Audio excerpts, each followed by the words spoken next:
Mu lukiiko abatuuze lwe batuuzizza ku kyalo Buyamba mu ggombolola eddwaniro mu disitulikiti Rakai baatulidde be balumiriza okubalabya ennaku n'okutemula bannaabwe ssaako poliisi y'ekitundu obutabayamba okutiitibya abamenyi b'amateeka n'okutanga abeera bakwatiddwa. Kiddidde olukiiko lw'ebyokwerinda n'abakulembeze b'ekitundu okukwata agambibwa nti abadde akulira abatemula aba boodabooda n'okutigomya ekyalo Sulait Ssesimba ne bamutwala ku poliisi Rakai ate ne bafuna amawulire nti poliisi ekkuta ne famire ye okubuzaabuza emisango gye bamuguddeko. Mu lukiiko olukubiriziddwa ssentebe w'ekyalo Buyamba Geoffrey Bimba abatuuze basiza Kimunga Nkuyege obutagezaako kuttira Ssesimba ku liiso olw'ebikolwa by'azaakola nga bamulumiriza okutta ababoodabooda babiri okuli Muddu Godfrey ne Umaru n'atwala pikipiki zaabwe. Okusinziira Sulait kye yatuusaako gatudde omwana wange wakatwiri njagala Sulait bamusibe emyaka gy'alina. Nga bwe mumanyi omutemu bwatta omuntu Sulait asalibwa mu linnya lya Allah. Zino akatibwako pikirezi neyasa God yinza okuba nga liyanga ababooda naye yaliikiddwako ennyonge naye ababooda olukuliva ku siteegi kwenyini kubeera twandibadde wano lwankulaakulana naye tuli wano olw'emisaayi egiyiika mu mbeera eyakyeyonoonere. Akulira akakiiko ebyokwerinda ku kyalo Buyamba musawo Medi Ssebugenyi ategeeza nga Sulait bwaliko n'olukala lw'amannya g'abatuuze okuli Ssenyange be yateesa ne banne battibwe olw'okubalemerako kyokka ne bamutebuka ng'olukwe terunatuukirira.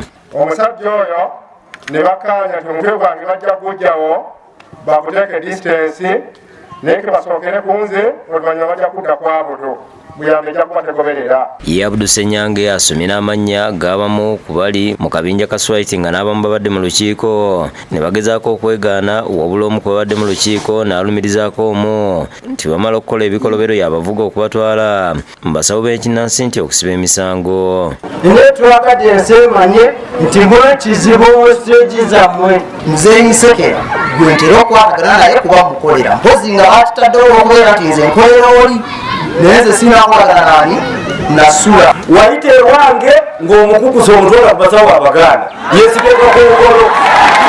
Mu lukiiko luno bwana mukulu w'ekigo ky'e Buyamba Reverend Father Dennis Mulema naye yeekokkodde ababbi abamazeeko emirembe. Mulema alumiriza ne poliisi y'ekitundu kino obutayamba bantu. Nze abakristu nabagamba mu ekereziya ku ky'okuuzira emmere nti ne bwe naakwata omwana wa sira abakristu ne bwe naakwata wani nja kukukolako okugamba ekerawo okuziba. Kwata omubbi ng'aziridde mwani nengenda wakyaimaani nempaala nineewaayo ningenda ku poliisi ne baŋŋamba wosina ŋŋamba ekikulu oba osobola ng'erina ensawo lumu leeta embwa nengireeta nemukwata bwe yamukwata nibamutuusa bali ku poliisi ne baŋŋamba twagala abajulizi. Kyokka akulira okunoonyeza ku buzibu emisango ku poliisi y'e Buyamba Ivan Kayabula Salongo ategeeza nti olumu abantu tebalopa misango mangu kuyambibwa. Manya abaana bamwe babbi nnyo naye ate katabula okukwa tebawaaba ate agala nze bakwate sinzire ku ki. Ono waliwo omutuuze amwambalidde nti poliisi terina kyebayamba kuba etya n'okukwata abamu ku bamenyi b'amateeka be bagiroopera.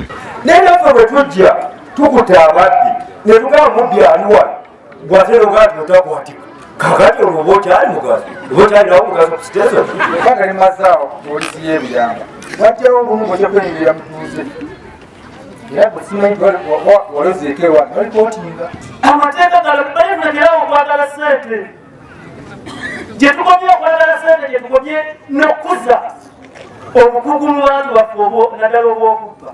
John Bosco Mulyowa yakusakidde gwino ku Lwabukedde TV.